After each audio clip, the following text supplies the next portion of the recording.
Good morning, Bucknutters. Welcome to the Bucknuts Morning 5 here on Friday, March 22nd, 2024. I am Dave Biddle. I will be joined by Jonah Booker in just a moment. A bunch of stuff to get into. You want to talk about iron sharpens iron? Is there a better example of Ohio State's wide receivers against Ohio State's corners in practice? It's fun to watch. We got a chance to talk with Brian Hartline and Tim Welton yesterday. We'll get into that. Speaking of Ohio State assistant coaches, what's going to happen at running back? Who's going to be the eventual replacement for Tony Alford? We thought it might be DeMarco Murray. Not so much. Did DeMarco play Ohio State? We'll get into all that with J-Book and more in just a moment. Before we do that, I want to tell you about our returning sponsor and a great deal you guys can get from Manscaped. J-Book's just going to enjoy laughing at me.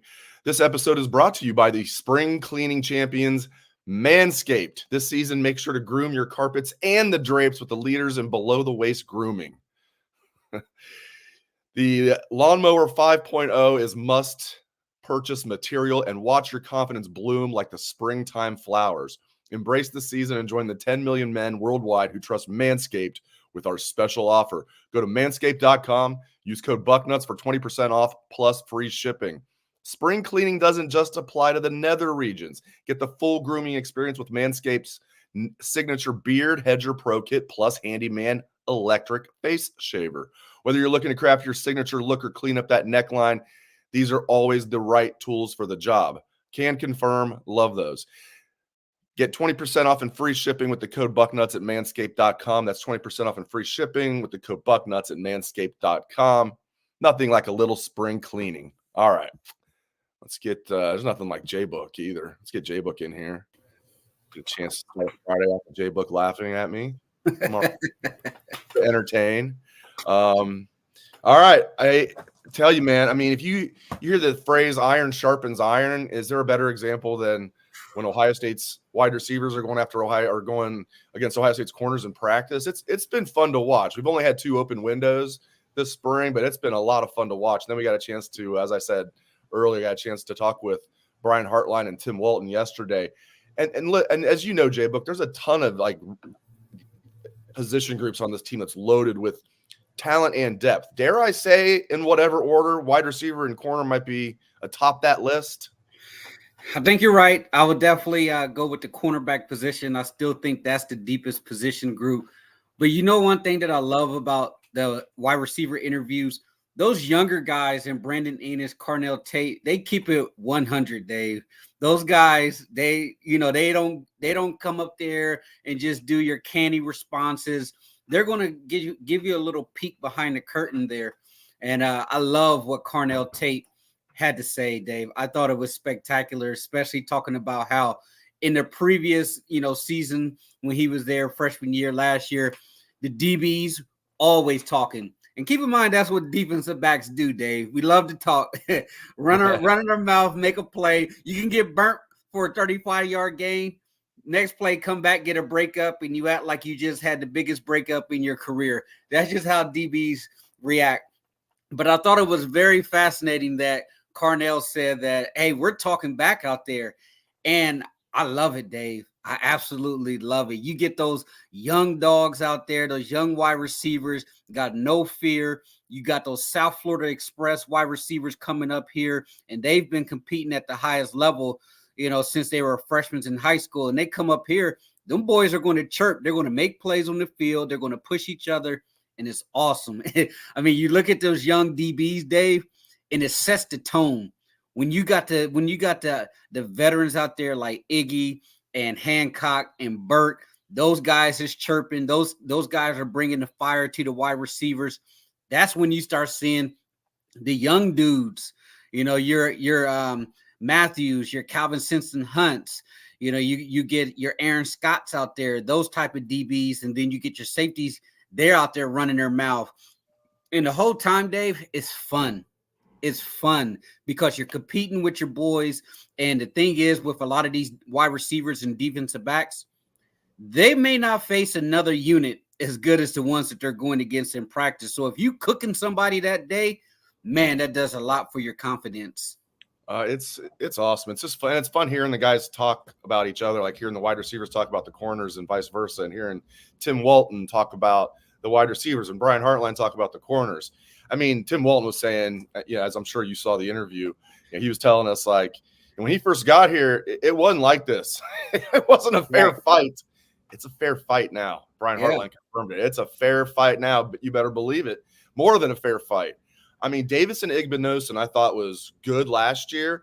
He continues. His stock continues to rise. And it's crazy, man. Denzel Burke, you laid it all. I mean, it's insane. I keep going back to Jermaine Matthews is your number 4 corner. Yeah. I mean, you're dripping with depth. I love the leadership from it. And give me at the skill position, man, you got to have a little swag at the position. You got to talk a little trash, man. Like you don't go overboard with it, but you got to have a little bounce to your step out there. And when you have those, you got the veterans in the DB room like Iggy and Burke and stuff. Those guys love to talk it up, man. And it reminds me of the old group. You listen to a lot of those players during the Urban Meyer era, Dave. And what do they say? Practice was war. Like you go to practice, and if you don't have your chin strap buckled up and your mouthpiece in, you're gonna get laid out. And they're bringing that type of fire, that type of energy back to the forefront. And I love when Carnell, he kind of admitted, like, yeah, the DBs was getting kind of the best of us, but now, man, we out here, we giving it to them, we holding our own right now, and we talking back to them. So when you start getting the young pups out there getting a couple victories and they're running their mouth, that right there just sets it off. Because then you start to get the situation, Dave, where Tim Walton and Brian Hartline start chirping at each other. So, once you start getting the DB coaches in there and they're running their mouth at each other, that right there just sets the energy and the tone, man. That's what makes practice fun. You want to be safe out there, but when you going at it with your boys like that, you dap each other up in the locker room afterwards, man, and tell them, hey, keep pushing me. You go back to the film room, you make the corrections that some of the mistakes that you made, but you look at your teammate in the eye, say, man, keep pushing me, because as long as you keep pushing me and I keep pushing you, man, we're going to do great things on the field. But how about this, Dave? How about Brian Hartline saying Jeremiah Smith is just out there cooking people, and Hartline asked him, do you know what you did? And he was like, I have no idea. Like, that kid is just out there just giving people the business, and he has no idea what he's doing. He's just going off God-given talent, man. How about that?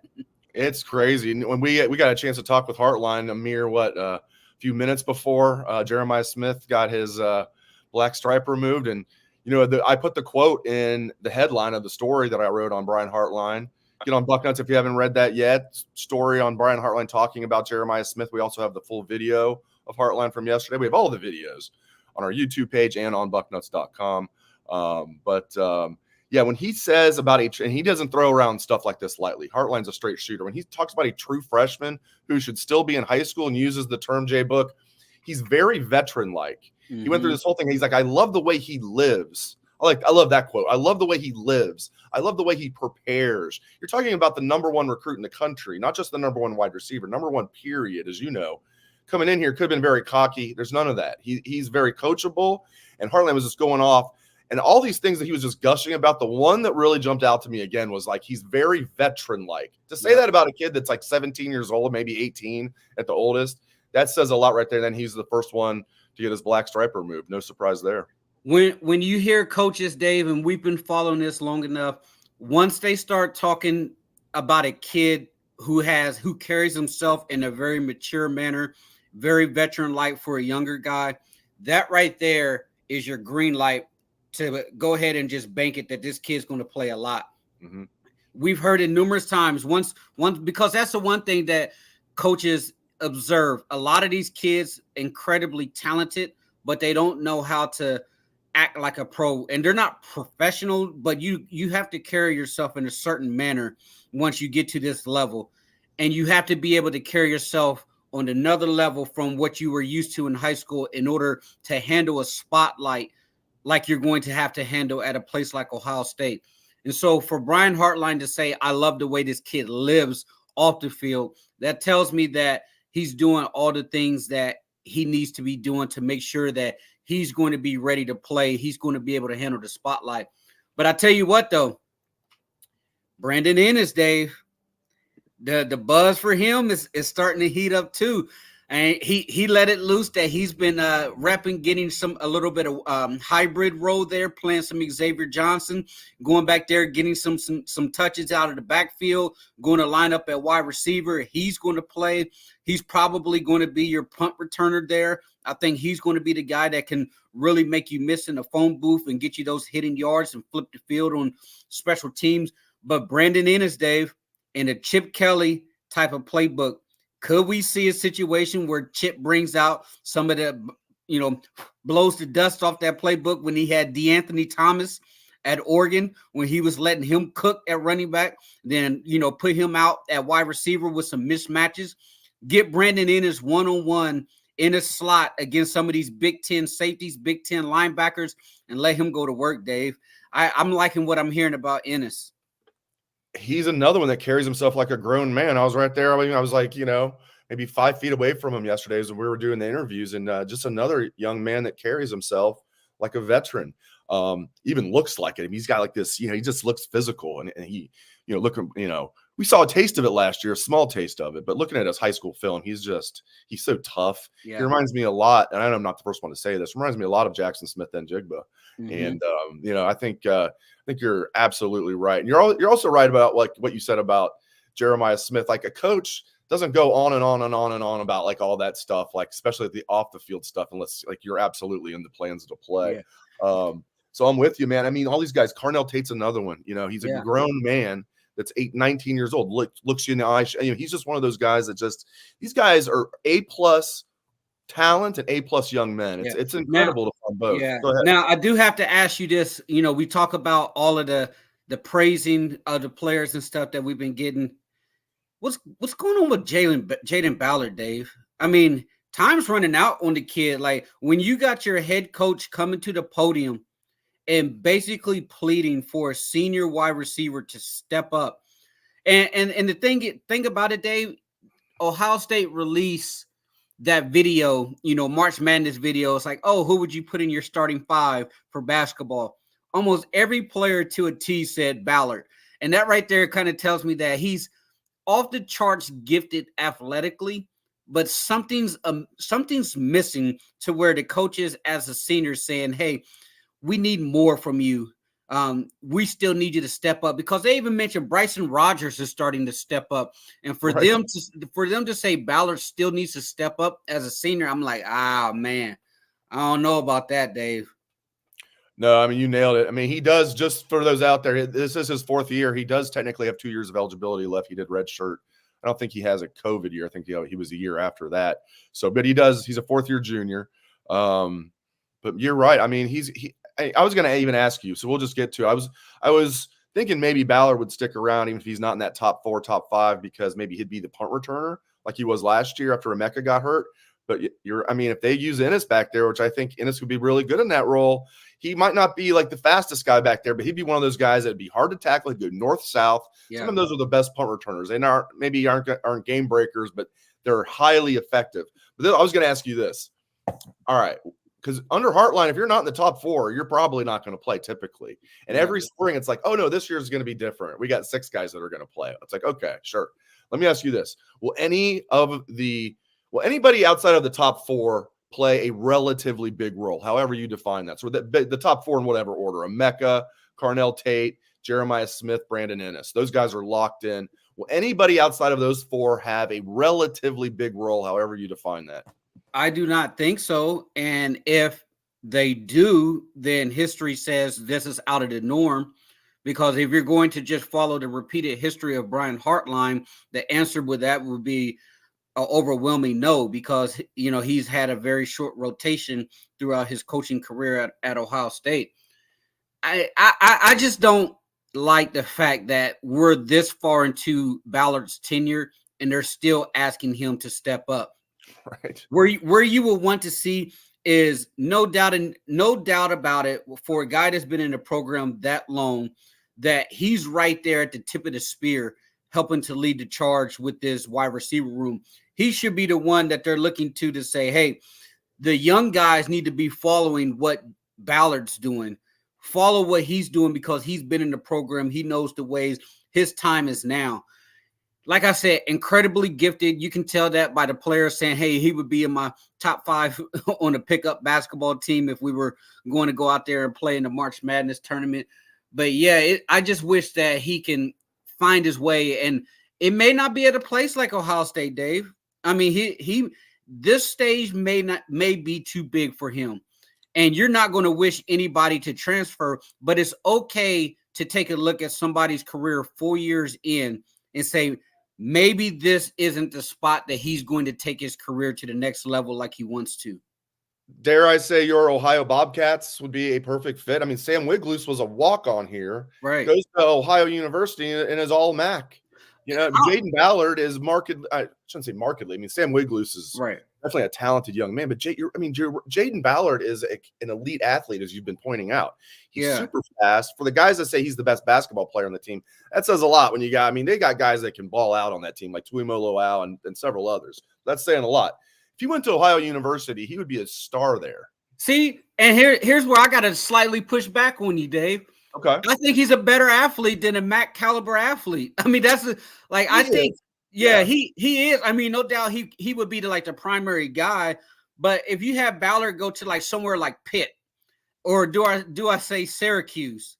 Go up to Syracuse and play there. There you go. Places like that are still Power 5 conferences that you still will be playing against some very tough competition.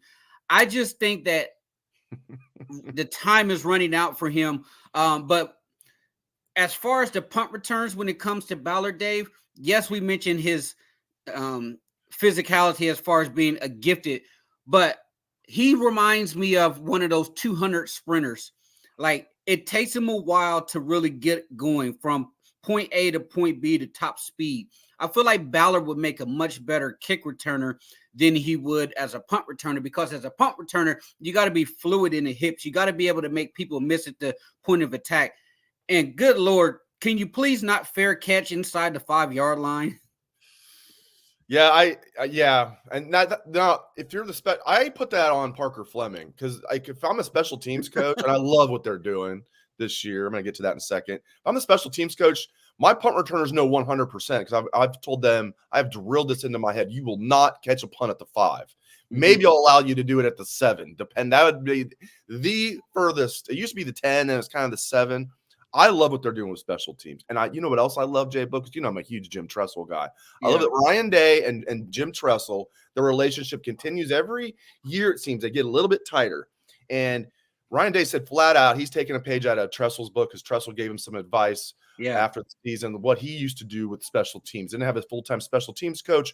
He'd have the individual guys. So, maybe Brian Hartline will coach up the punt returners, and certain guys will maybe the DB coach will coach the gunners and stuff like that. And he says it just brings out the best in them. Yeah. And I love that he's taking advice from Tressel, and I love that he's doing that, spreading it around with all the coaches, having one thing on special teams that they focus on. That's how it should be, Dave. And like Jim Tressel said, it gives you a buy-in. I always thought it was completely stupid to have a full-time special teams coach. Coaches are at a premium in this industry. So wasting a spot full-time for a special team coach made zero sense, especially when that coach has zero recruiting chops. So I do think that Jim Tressel is 100% correct. And hey, tip of the cap to Ryan Day for reaching out to the OG Jim Tressel and getting some mentoring from him. You never can go wrong from getting some advice from Coach Tress. But yeah, the buy-in from that's the biggest thing, because how you typically do it, Dave, is you go into these meetings and the position coach, he's in that meeting room, right? And he's going to be the one that's leading the special teams for that position, punt return, kick return.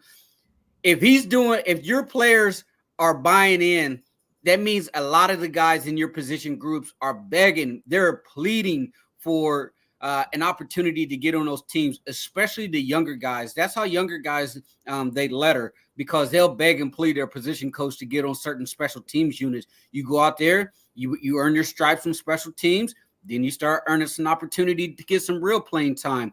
But I love it, Dave.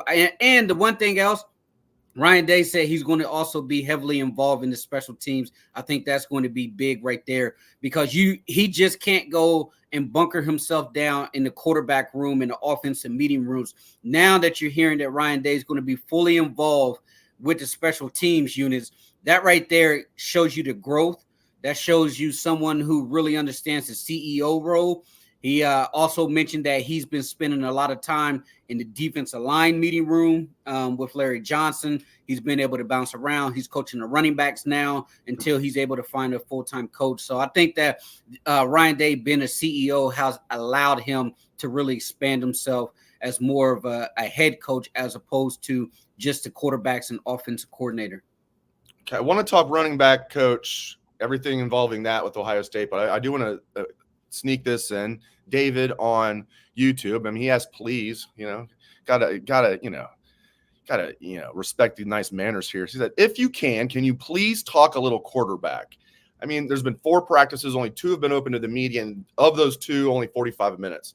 So It's hard to get a good gauge, but I thought Pro Day was interesting because Will Howard, Devin Brown's got the stronger arm. Devin's got, I want maybe call it a cannon, but it's pretty close to a cannon. Will does not have a cannon, but you just see his veteran, his timing, his accuracy was better than Devin at Pro Day. The first practice we were at, it seemed like Devin was actually more accurate and had the stronger arm, but I thought Will played well at threw well at Pro Day, and that was a good experience for him. I'm in the camp. I think J-Book is too. I'll turn it over to J-Book. I'm in the camp that Will Howard will be the starter, but I hope Devin Brown sticks around because depth is good. Yeah. I lean towards that way, Dave, but by no stretch of the imagination is this quarterback battle over. You're not going to hear a whole lot besides, what they want you to have out as far as the quarterback position because, they've pretty much shut off viewing practice for the next couple of weeks besides a lot of the recruits that are on deck. A lot of recruits in town, and Dave and I will touch on that as well. But as you mentioned, some of the reports that came out of the Pro Day, as you mentioned, Devin Brown had more velocity on the football. However, Will Howard looked more polished, more accurate in that stage like that. I was thinking to myself, Dave, how would you feel if you're Will Howard, you're coming from Kansas State, and then all of a sudden, boom, within a couple of weeks, you're at Ohio State throwing at a pro day in front of, hundreds of NFL personnel. Like that has to be a mind trip to say, I come from Manhattan, Kansas to the big stage, and I'm all of a sudden just throwing in front of a bunch of NFL GMs and scouts, and I'm not even declaring for the NFL draft. But I do think it's really cool that he was able to handle that type of pressure, step up, deliver the ball. That's the thing. You're not going to get the gaudy arm strength that you're going to that you're accustomed to seeing from like Stroud and Cardell and Haskins, those type of guys. He does not have that, but he can put the ball on the money. He is accurate, but the X factor is he is a big guy, 6'6", that can definitely pull the ball down, do a lot of things that Chip Kelly is accustomed to do with the quarterback run game. So that is something that he's going to bring to the table. And the one thing that you have to keep in mind, too, with Devin Brown, and it's the biggest question mark over his head, Dave, they want to be able to run the quarterback this year. Can his body hold up? That's been the biggest thing with Devin Brown. It's never been about his talent. He's always been extremely talented. He's cut himself short numerous times due to injuries and setbacks. We don't know if Devin Brown, if he was named a starter, will he go out the next week because the history has shown that he hasn't been able to stay healthy. So that is something that you absolutely have to take into account when you're judging this quarterback battle. Yeah, I mean, even if he ends up kind of in the role that they envisioned him last year, which he was starting to come into until he got hurt, even if they do that, even if he's the backup, but they bring him in, like somebody said, like a Taysom Hill type role, or just what they were doing last year, though they don't need to bring him in goal line this year, unless they just determine, even though Will Howard's good at goal line running, that Devin Brown's better. Okay, fine, I get that. But even then, I'd be worried about his durability as the backup in like a bit role, let alone as the starter. So I think Will Howard's going to be the starter. He's had no durability issues. Now watch him get hurt and Devin be perfectly healthy. So who knows? Okay, running back coach. Lots to unpack here. I had a source tell me that Ohio State got played by DeMarco Murray. And I'm like, come on. Like, he got a 3-year extension and a hefty raise. It's like, yeah, that's what he was trying to get. I'm like, so you're saying he wouldn't have come here if Oklahoma didn't step up? And my source said, Well, we'll never know, but he's like, I think DeMarco played Ohio State. So I want you to get into that. And now, they have to turn to at least a plan B. Is that going to be Scotty Graham? Is it going to be somebody else? Who do you think it will be? Who do you want? And did DeMarco play Ohio State? Well, I don't know if he played Ohio State, but Ohio State they're getting people paid. I mean, you look at the top two names that were on the board, the Alabama running back coach and then DeMarco Murray. All of a sudden, Ohio State, throws it out there that these are two of the top targets. And coincidentally, these two get major pay bumps all of a sudden. So I don't know if DeMarco played him. I do think that he also interviewed for the Michigan job. If he wasn't being paid top tier type of money, knowing that that's what his market value is, there's no way I could see him saying, "Yeah, I'm just going to leave $300,000 a year on the table for you guys." When Ohio State, a premier program who has the number one running back room in the country, who's going to be competing for a national championship with unlimited resources, if they're paying me $300,000 more, I couldn't see him staying at Oklahoma if that's the case. Now, there's been some chatter about Stan Drayton. Other outlets have said that that probably won't go through because of the financial situation as far as him being a head coach at Temple. You mentioned Scotty Graham, Pepe Pearson. Those are two names that are probably still on there. And people got mad at me this week, Dave, because I said it, and I know it's cutthroat, but if we're looking at it right now, Ryan Day probably should have fired Tony Alford when the whole speculation was happening. He should have followed his gut. And if you remember this, Dave, when Kerry Combe debacle happened, what did Ryan Day say to the media? He said, "My gut told me that I should have fired Kerry after year one, but I didn't do it. And then what happened? The disaster turned, and then he had to turn to Matt Barnes to be the defensive coordinator." And Ryan Day said, "I learned from that I need to follow my gut." I think he was too nice in this situation. He allowed Tony Alford an off-ramp. Tony had other opportunities, but you look at the coaching window now, the window is so small because so many coaches are signed new contracts. So many coaches are in the midst of spring football.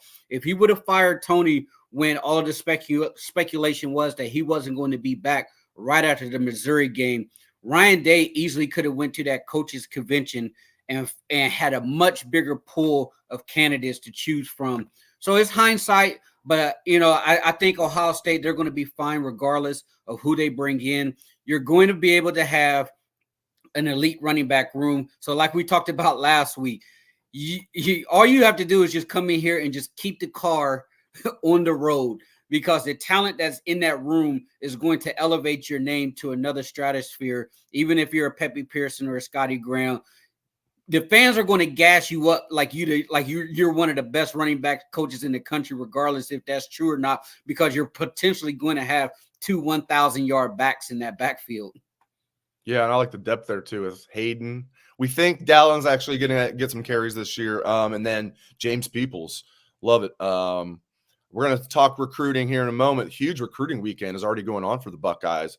Mrs. Sanchez, a loyal listener of the show, usually in our live chat, she's here in town right now with her talented son and their family. They got here last night, the Sanchez family did, so hopefully Deetra was able to join us for the show, but she's being wined and dined over, maybe not wined this early, but being dined over at the WAC right now, so I hope the Sanchez family has a great time. So we're going to get J-Book's thoughts on what he's most interested in hearing about and seeing develop this weekend, some of the guys that are on campus. Real quick, I want to let you guys know about Omaha Steaks again, and a great deal you guys can get, 50% off. I love that we have Omaha Steaks returning as a sponsor of the show, and I love that they have a great deal for you guys. When you go to omahasteaks.com/bucknuts, you'll receive 50% off site-wide. I love a bunch of their products, like I've been telling you guys. Their ribeye steaks, pretty much all their steaks. Their sirloin steaks, their filet mignon wrapped in bacon. You can't go wrong. If you want to mix it up a little bit, their pork chops are really good. They got really good burgers. It's fantastic. Ton of great side dishes, really good desserts, bunch of great stuff. Omaha Steaks is the world's best beef, naturally aged for the ultimate in tenderness, juiciness, and flavor, all backed by their unconditional 100% money-back guarantee. The Omaha Steaks semi-annual sale is here. Get 50% off site-wide with all of your mouth-watering favorites, from all of those steaks to delicious comfort meals, decadent desserts, and so much more. Plus, you'll get 8 free Omaha Steak burgers with select packages.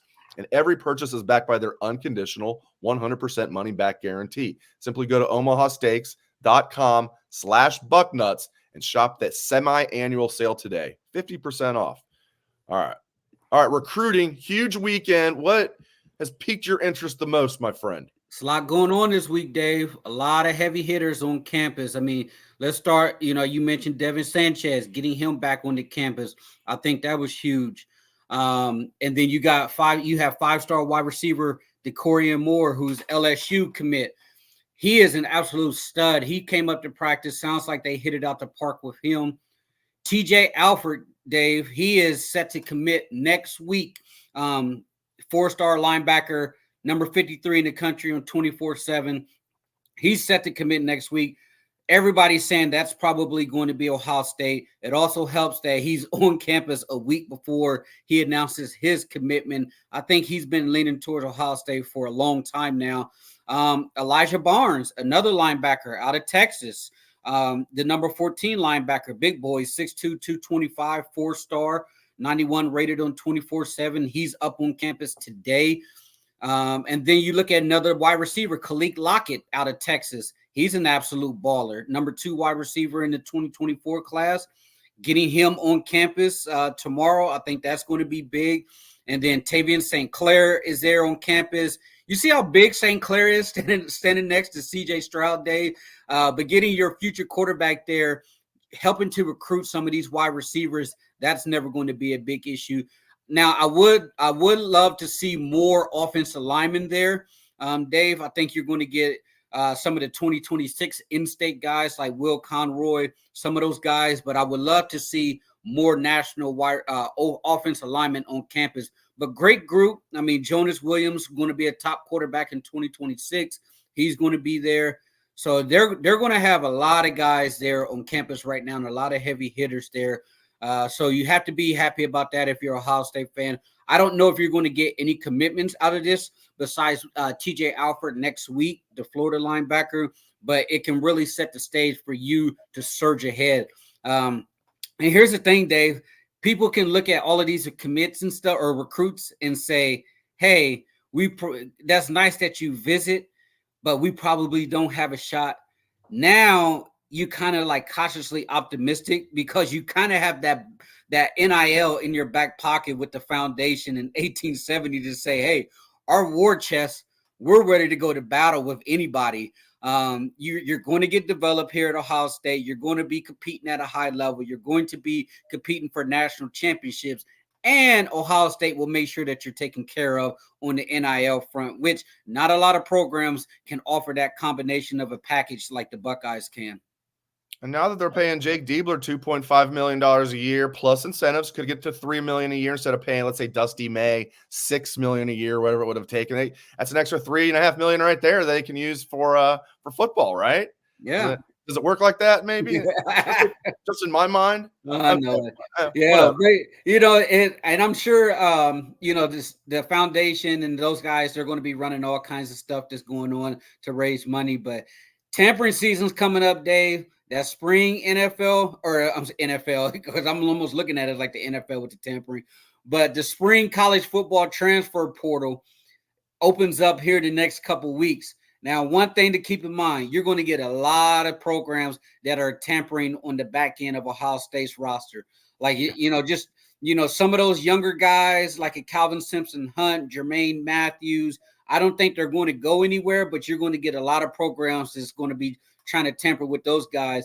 So I'm curious to see, how Ohio State maneuvers here, because will they go and get another offensive tackle? Because they seem pretty content with Fryer at the right tackle, Simmons there at the left tackle, with Tegra probably being your third tackle there. So I'm not sure how aggressive they're going to be there, but I'm sure if an absolute stud, because if you believe Josh Pate, it's going to be absolute mayhem once that spring window opens up. But Ohio State, they got the money to go and dabble any which way that they so choose. But more importantly, make sure that the guys that are on your roster are taken care of. So once these teams come tampering with the Buckeyes, that they just shut the door, because the last thing we want, Dave, is Caleb Downs to try to transfer back to Alabama.